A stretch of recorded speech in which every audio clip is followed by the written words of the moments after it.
히브리서 4장 12절, 13절 두 절을 함께 보도록 하겠습니다. 찾으셨으면 두 절을 우리 같이 12절, 13절을 한 목소리로 합독해서 읽도록 하겠습니다. 같이 한번 읽습니다. 시작. 하나님의 말씀은 살아있고 활력이 있어 좌우의 날 어떤 검보다 예리하여 혼과 영과 및 관절과 골수를 찔러 쪼개기까지 하며 또 마음의 생각과 뜻을 판단하나니 지으신 것이 하나도 그 앞에 나타나지 않음이 없고 우리의 결산을 받으실 이의 눈앞에 만물이 벌거벗은 것 같이 드러나느니라. 아멘. 할렐루야. 반갑습니다. 이번 주간에는 좀 일이 많았습니다. 결혼식도 있었고요. 또 개업식도 있었고요. 하여튼 여러 일들이 많이 있습니다. 결혼식 간에 특별히 또 에피소드도 많이 있더라고요. 또 차를 또 차에 대한 에피소드들이 있고요. 하여튼 한 주간 바쁘게 우리가 또 여러 가지 일들을 만났습니다. 오늘 하나님 말씀 히브리서 4장 12절, 13절 두 절의 말씀을 가지고 하나님 말씀을 전하는데, 말씀의 제목은 하나님의 수술실이라는 제목으로 하나님의 말씀을 함께 나누도록 하겠습니다. 여러분, 우리가 다 아는 상식입니다. 인류에서 가장 오랜 세월 베스트셀러로 알려진 것이 바로 우리가 가지고 있는 성경입니다. 성경에 대한 다양한 이름들이 있습니다. 성경책, 하나님의 말씀, 신구약 성경, 한 권으로 됐는데 66권이라고 말하기도 하고, 이렇게 어떤 부르는 그 이름이 다 다릅니다. 성경에 대한 예화나 또 이 성경을 통해서 변화되고 삶이 터닝되고, 그리고 성경을 통해서 체험한 사람들의 이야기는 하늘의 별과 같이 무수하게 많습니다. 그래서 우리는 성경을 읽기도 하고 듣기도 하고, 그리고 더 가까이 하고 싶어서 외우기도 하고, 그런 노력을 우리가 서로 많이 하지요. 되도록 성경을 가까이 하고 싶어서 그런 우리가 읽고 듣고 또 외우고 하는 것입니다. 하나님 우리에게 주시는 바로 영육간의 에너지를 얻고 싶어서 우리가 그런 노력을 하고 있다고 하는 것입니다. 볼테르란 사람은 이런 말을 했습니다.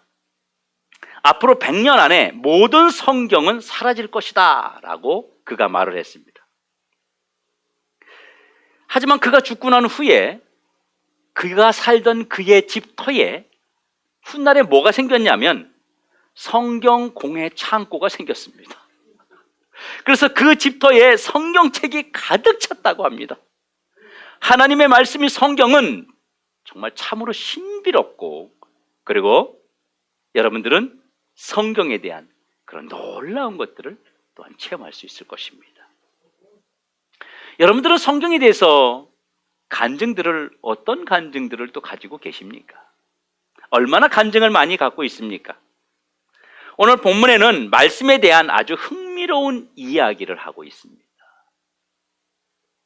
본문 12절을 우리가 주목해야 됩니다. 본문 12절에 이렇게 말씀하고 있습니다. 하나님의 말씀은 살아있고 활력이 있어 좌우의 날선 어떤 검보다 예리하여 혼과 영과 및 관절과 골수를 찔러 쪼개기까지 하며 또 마음의 생각과 뜻을 판단하나니. 세 가지를 말합니다. 우리의 영과 우리의 혼과 우리의 관절과 골수, 이런 것들을 찔러서 쪼개기까지 한다고 말합니다. 사실 우리가 이 말씀을요, 그냥 평범하게 들으면 그런가 보다 하고 넘길 수 있습니다. 그런데 조금만 우리가 묵상하다 보면 하나님의 말씀이 칼이라는 이야기입니다. 그래서 이 말씀이 우리를 찌르고 그리고 쪼갠다는 겁니다. 쉽게 말하면 말씀이 우리에게 고통을 준다는 거예요. 아픔을 준다는 거예요. 그러니까 문제가 생기지 않겠습니까?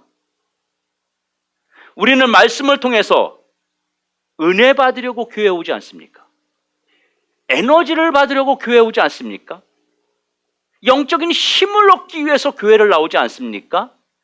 그런데 하나님의 말씀이 은혜를 받기 위해서 말씀에 가까이 왔더니 그 말씀이 칼이 되어서 나를 찌르고 나를 쪼갠다는 것입니다.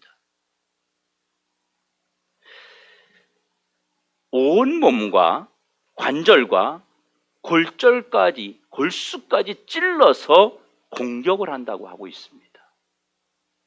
사랑하는 성도 여러분, 하나님 앞에 말씀을 통해서 은혜 받으려고 교회 와서 설교를 듣는데 이 말씀이 나를 찔러서 쪼개기까지 한다고 하고 있습니다. 이 얼마나 고통스러운 일입니까? 하나님의 말씀이 기쁨과 소망이기보다는 말씀이 칼이고 말씀이 아픔이고 말씀이 고통이고 말씀이 도저히 견디기 힘든 그런 상황을 우리에게 가져다 준다면 누가 하나님의 말씀을 사모하며 누가 하나님의 말씀 가까이 오고 싶어 하며 누가 하나님의 말씀을 설교를 드리려고 하고 그 하나님 말씀을 통해서 고통을 받기를 원하는 사람이 누가 있겠습니까? 말씀을 통해서 은혜를 받으러 왔는데, 말씀을 통해서 힘을 얻으려고 왔는데, 말씀을 통해서 하나님의 음성을 들으려고 왔는데 그 말씀이 우리 속에서 칼이 되어서 나를 아프게 하고 나를 고통스럽게 하고 내 삶을 찌른다면 더 이상 하나님의 말씀을 가까이 하고 싶어 하는 사람은 없다고 하는 것입니다. 여러분, 이런 고통이 있는데 그 고통을 견디며 여러분 하나님 말씀을 들으러 말씀 가까이 여러분 나오시겠습니까? 그런데 여전히 성경은 우리에게 하나님 말씀이 우리를 아프게 하고 하나님 말씀이 우리를 힘들게 한다는 것을 계속하여 강조하고 있습니다. 왜 하필이면 하나님 말씀이 우리에게 칼처럼 그렇게 우리 속에서 역사하고 계실까요? 하나님의 말씀이 칼처럼 역사할 때 사람들은 하나님의 말씀에 대해서 어떤 반응을 또 보일까요? 여러분, 예리한 칼이 우리의 온 몸 구석구석을 찌르고 쪼갠다고 상상을 한번 해보십시오. 생각만 해도 여러분 끔찍하지 않습니까? 예리한 칼이 내 몸 속에 침입하는 순간 우리는 견디지 못해서 아마 소리를 지를 것입니다. 고통을 호소할 것입니다. 이런 고통을 견딜 자는 여러분 아무도 없습니다. 우리에게 칼이 들어오고 내 몸에 칼이, 내 서로 속에 칼이 들어온다면 그냥 찌르기만 해도 우리는 소리를 지르고 고통스러워할 것인데 그 칼로 우리 속을 후벼 찌른다면, 후벼 판다면 여러분 어떻겠냐는 것입니다. 그래서 의사들이 수술하기 전에 뭘 합니까? 마취라는 걸 하는 겁니다. 그런데 이 말씀의 칼은 마취가 없어요. 예고하는 것이 없어요. 우리 몸에 그냥 들어옵니다. 하나님의 말씀의 칼이 우리 속에 들어올 때 아픔을 느끼고 고통을 느낄 수밖에 없습니다. 더 힘든 것은요, 말씀의 칼이 몸만 파고드는 것이 아니라 우리의 영적인 부분과 정적인 부분까지 영향을 준다는 사실입니다. 영적인 부분도 고통을 느끼고 정적인 부분도 고통을 피할 수가 없다는 것이 사실입니다. 이런 고통을 아는 자라면 그래도 말씀 앞으로 나아가려고 하겠습니까? 왜 우리를 이렇게 고통스럽게 하는 것일까요? 여러분 중에서 말씀의 칼이 내 삶 속에 들어와서 찔러 쪼개는 고통을 여러분 느껴보신 적 있습니까? 우리가 예수 믿고 신앙생활 한다는 것이요, 사실은 굉장히 고통스러운 겁니다. 왜냐하면 설교를 들으면서 사람들이 힘들어하기 때문이에요.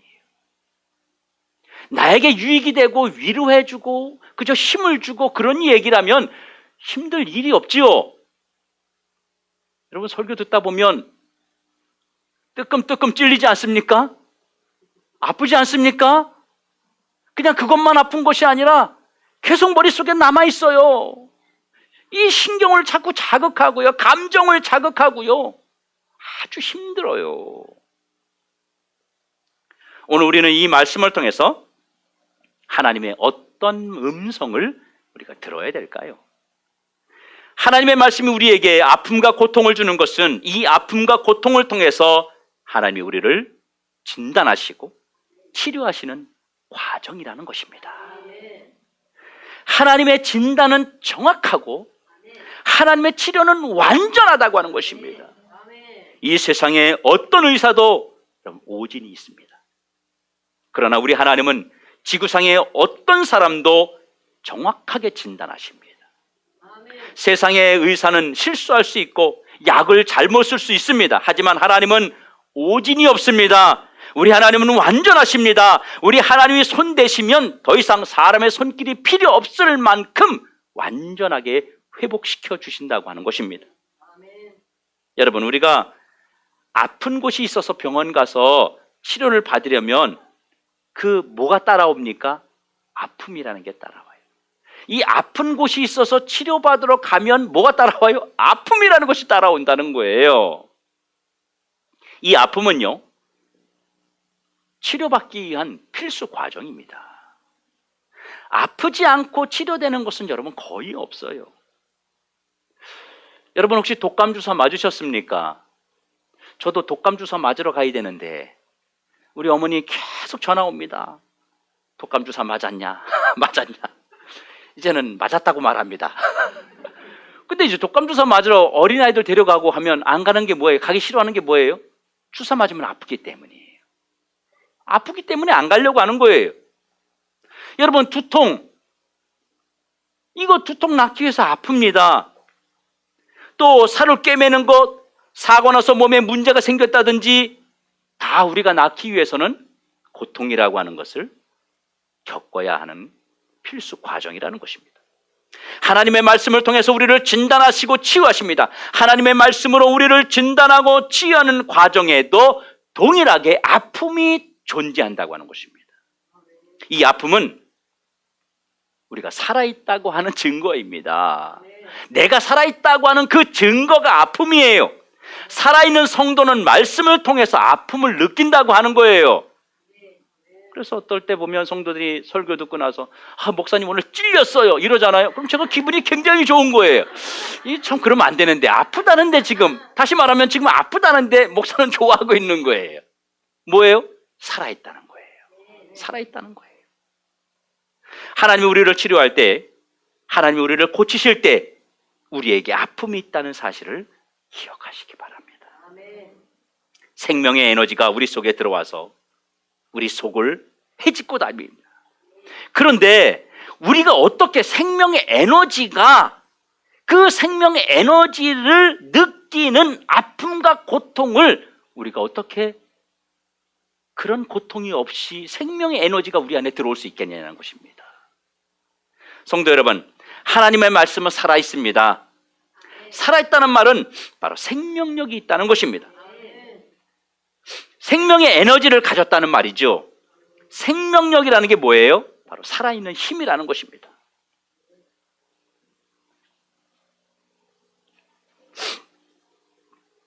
하나님의 말씀이 내 안에서 살아 움직이는 이유가 무엇이냐면 우리의 영과 혼과 그리고 육의 생명을 공급하기 위해서입니다. 이 생명을 공급하는 과정 속에 아픔이 있습니다. 이 아픔을 느끼는 자는 이 생명이 공급되는 과정에서 아픔을 통해서 그가 살아난다고 하는 것입니다. 아픔을 통해서 그가 회복된다는 것입니다. 하나님 말씀은 아프지만 우리를 살려주시고 우리를 일으켜 주시고 우리에게 힘을 주시는 것입니다. 이것이 바로 살아있는 말씀입니다. 살아있는 말씀이 우리를 찔러서 쪼개는 것은 그 칼로 우리를 다시 치유해서 살리시려는 하나님의 목적이 그곳에 있는 것입니다. 말씀은 우리를 고통스럽게 하려는 의도가 전혀 없습니다. 하나님의 말씀은 잠시 마치 효과를 주는 그런 것이 아니라 지속적이고 영원한 치유를 주신다고 하는 것입니다. 하지만 죽은 자는 아픔이 없다는 사실을 기억해야 됩니다. 죽은 자는 고통을 느끼지 못합니다. 마비, 마취, 이런 말 아시지요? 우리 몸의 일부분이 마비되거나 마취되면 칼이 들어와도 아프지 않아요.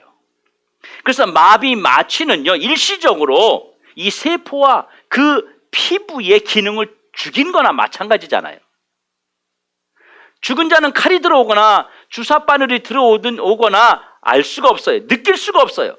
그렇듯이 우리 영성이 죽어버리면, 우리의 신앙의 영성이 마비돼 버리면 하나님 말씀이 우리 속에 들어와서도 아무런 것을 느끼지 못한다고 하는 것입니다.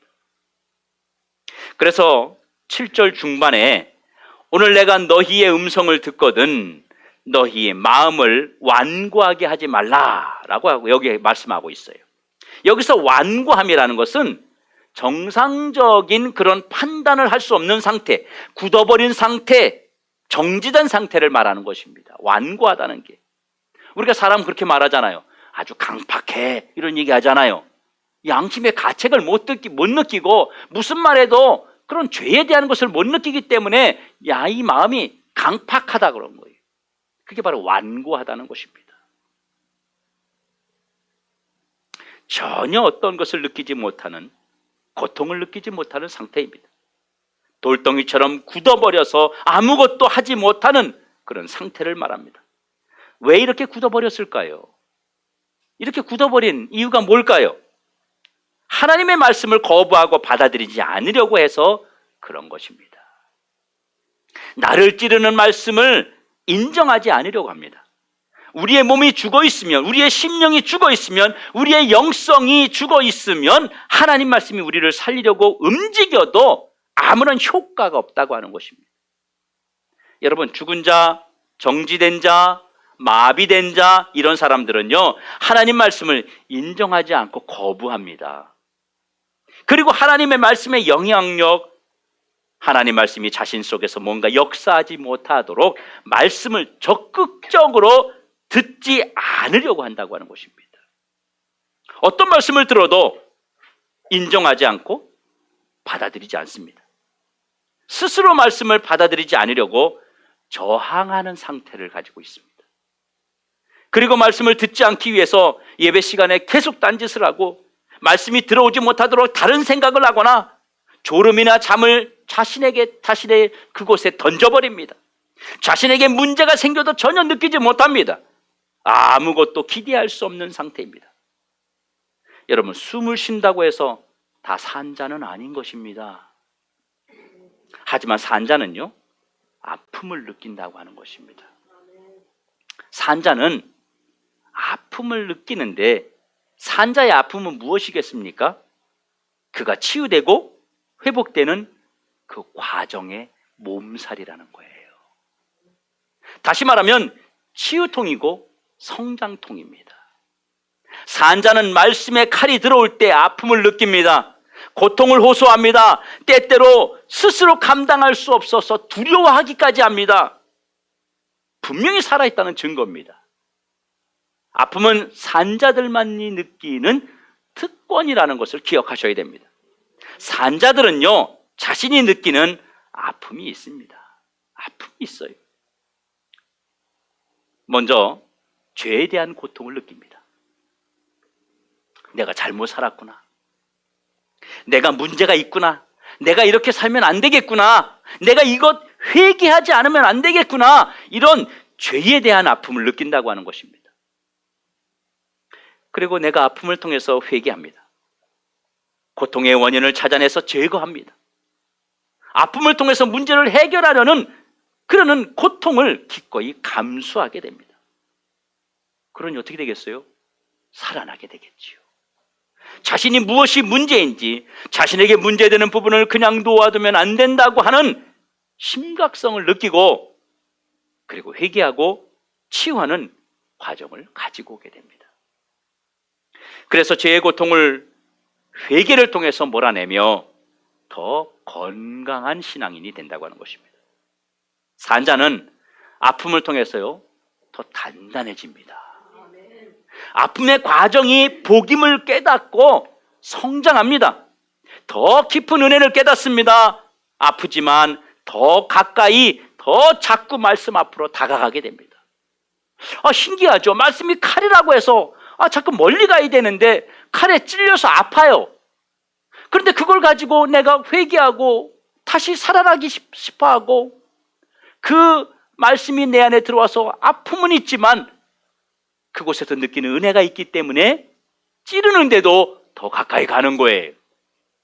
그게 성장하는 것입니다. 여러분, 그런 말 있죠.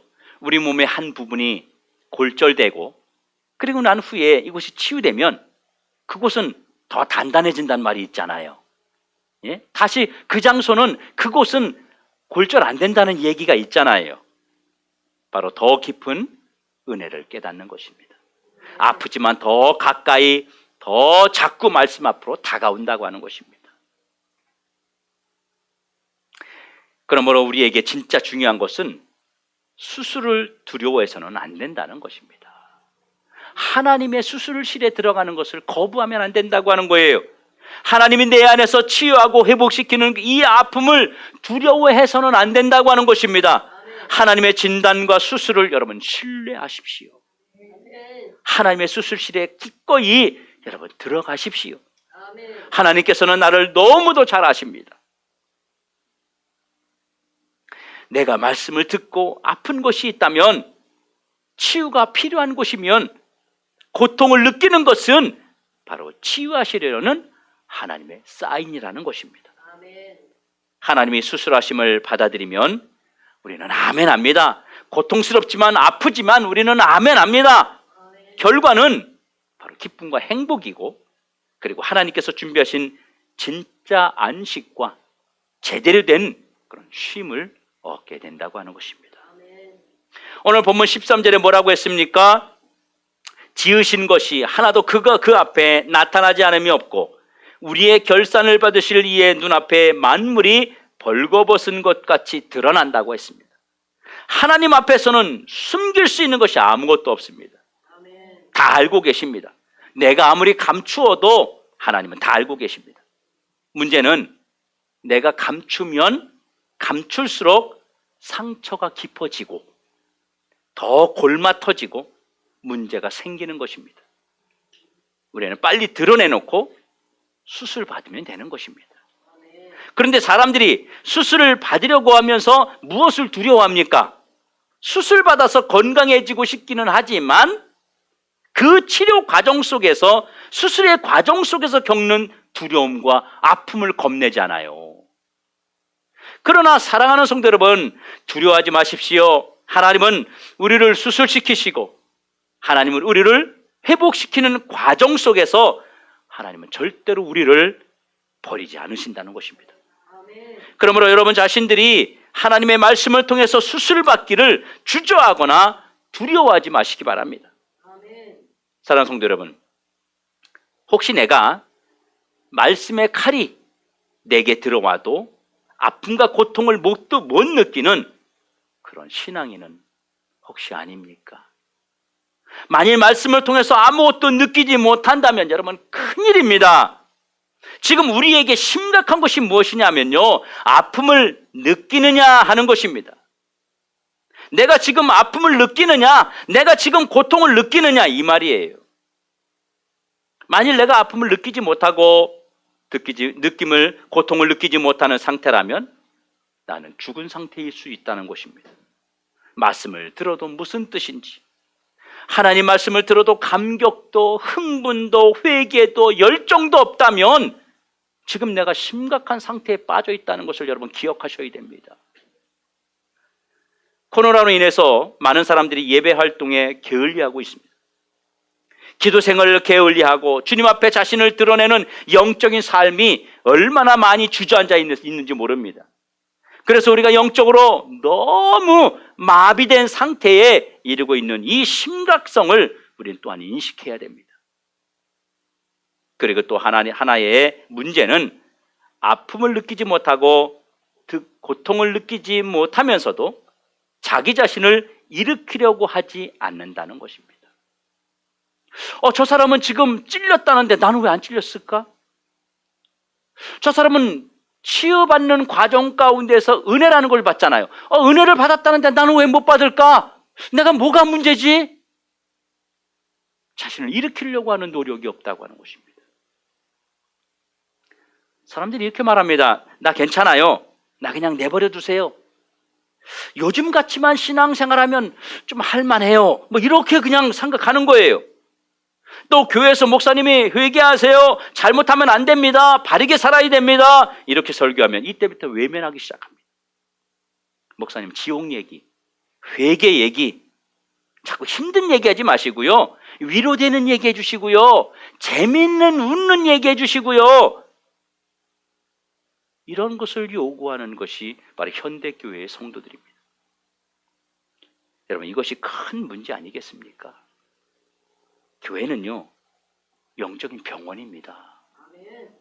아파서 한 주간 동안 살아가면서 아파서 교회 와서 치유하는 과정이 고통이 있다는 걸 생각하셔야 되는데 고통 없이 낫고 싶어 하는 거예요.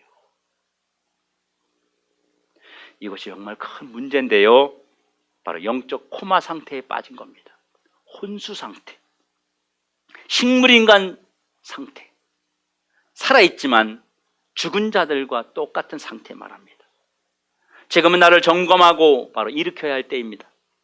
말씀의 은혜를 받아본 지가 언제인지 기억이 가물가물합니다. 살아있는 신앙으로 감격을 느껴본 지가 언제인지 생각이 안 납니다. 여러분, 숨만 쉬라고 있는 게 살아있는 게 아니잖아요. 숨만 쉬라고 살아있는 건 아니잖아요.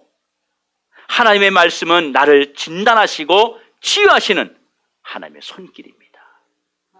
말씀의 칼로 나를 치유하고 살려야 한다는 것입니다. 그리고 치유는 계속되어야만 합니다. 우리 몸에 한 곳이 아프면 그것을 치료받으면 그냥 끝나나요? 다른 곳이 또 아파요. 그렇지 않습니까? 아니, 두통이 나았는데 요즘은 발톱 끝에가 아프네. 거울 또 치료했더니 또 배가 아프네. 뭔가 지속적으로 계속 아픔이 나타납니다. 그럴 때마다 우리는 어떻게 해요? 계속 치유합니다. 우리도 마찬가지입니다. 우리들도 한 가지 아픈 곳을 치유한다고 해서 모든 것이 해결되는 것이 아니라 계속해서 치유를 받아야 됩니다. 찬양은 되는데 기도는 안 되는 사람들이 있어요. 기도는 되는데 말씀이 안 들려요. 말씀은 들리는데 삶의 변화가 안 나타나요. 분노가 차오르고 여러 가지 문제가 생깁니다. 그래서 우리는 계속 치유를 받아야 된다는 것입니다. 그러면 치유받을 수 있는 첫 번째 비결은 무엇입니까? 말씀이 들려야 됩니다. 제가 제일 우리 성도들에게 고마워하고 제일 기분 좋은 말이 목사님 설교가 들려요. 이 얘기 들을 때 제가 가장 기쁩니다. 들리는구나. 들려야 치유받죠. 왜? 들렸다는 건 뭐예요? 수술 칼이 지금 내 몸에 들어왔다는 거예요. 안 들리면 치유가 안 되는 거예요. 말씀이 수술 칼이기 때문입니다. 말씀이 들린다는 것은 말씀을 칼로 받아들인다는 것이고, 말씀이 들린다는 것은 말씀의 칼이 내게 들어온다는 것을 아는 것이고, 그 말씀이 아픔을 느끼는 것이고, 말씀이 지금 나의 어디를 찌르고 수술하고 있는지를 알고 있다는 거예요. 오늘 말씀은 내 양심을 찔렀구나. 오늘 말씀은 어제 행한 내 행동을 찔렀구나.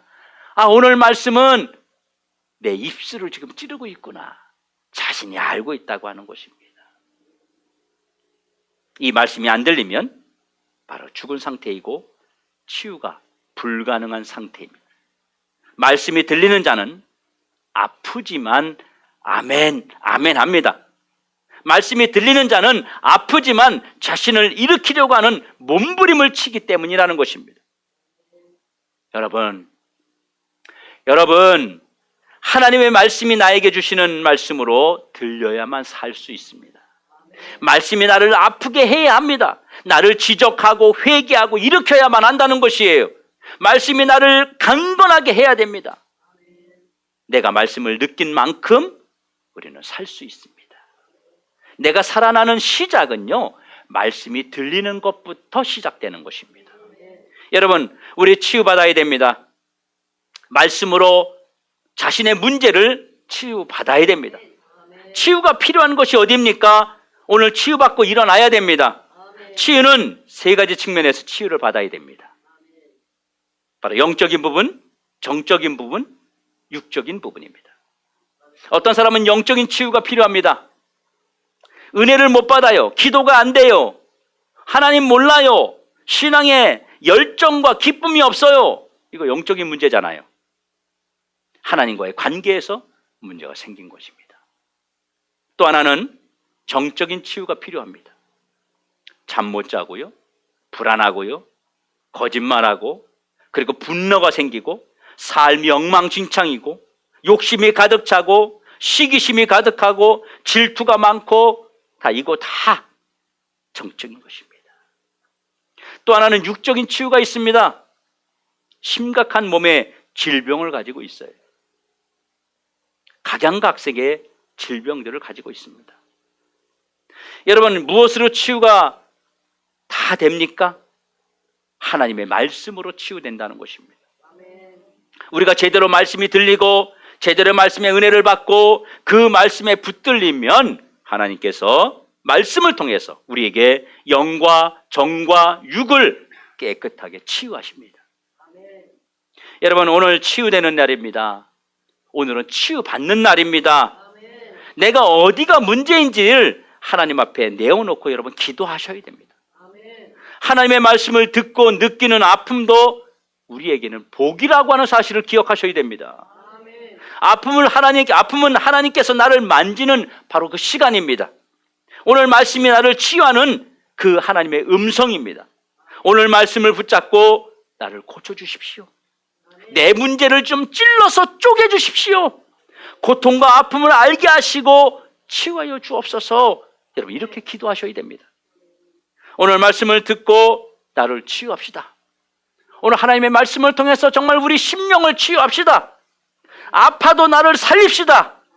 오늘 이 시간 아픈 곳이 치유되는 그런 능력을 받도록 우리 함께 기도합시다. 이 시간은 치유받는 시간입니다. 그래서 여러분, 우리 오늘 시간에 특별히 기도하는데 하나님, 나를 한번 치유하여 주옵소서. 우리 통성으로 한번 기도합시다. 그래서 하나님, 나의 마음을, 나의 이 답답한 심령을, 나의 육신을, 나의 삶을 하나님 치료하여 주시옵소서. 그리고 내가 왜 느끼지 못할까요? 하나님 말씀의 칼이 들어오는데 나는 왜 고통을 느끼지 못할까요? 하나님은 수술하려고 나에게 말씀하시는데 나는 왜 느끼지 못할까요? 혹시 내가 마비되어 있지 않는가요? 내가 정지되어 있지 않은가요? 내가 세상 것에 마취되어 있지 않은가요? 우리 스스로를 한번 돌아보고 하나님 앞에 이 시간 기도하기 원합니다. 우리 통성으로 한번 자신을 바라보며 하나님 앞에 기도합니다.